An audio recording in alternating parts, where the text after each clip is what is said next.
উপভোগ করবে। এটি আসলে একটি আনন্দ ঘন সময়।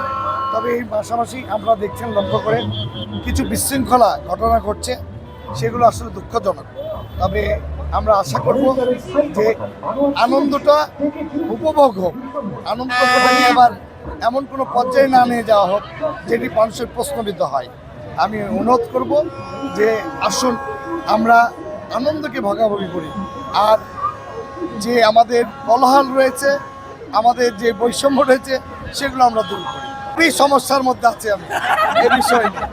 এটা তো আমাদের মনে করেন একটা খুবই কি বলবো বলেন, আমরা আজকে সব জিনিস ঠিকঠাক করার পরেও বাড়ির মানুষ যখন পর হয়ে যায় তখন কি করণীয় আছে বলেন। তবে আমি আশা করছি আমার ছেলে আমার পক্ষে চলে এসেছে, আমার ওয়াইফও আমার পক্ষে চলে আসবে।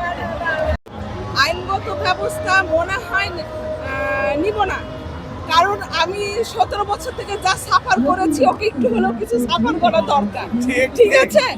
আর ও যেভাবে বলছে, আপনারা প্রশ্ন করছেন যে বাড়িতে কোনো সমস্যা কিনা ব্রাজিলে নিয়ে, দিন শেষে কিন্তু বাসায় আসতে হবে এবং দিন শেষে কিন্তু আমার সঙ্গেই কিন্তু থাকতে হবে। আরে বাবা,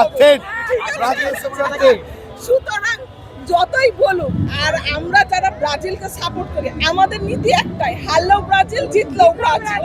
ঠিক আছে, সবার জন্য সমান আইন সবার জন্য, হ্যাঁ সমান, ঠিক আছে। ঘরের আইনটাকে আলাদা লাগে না, তবে মেয়ে মানুষদের তো একটু ফ্যাসিলিটিস আছে, এটা তো জানেন। আর বিশেষ করে আমি কিন্তু আইনের ছাত্রী।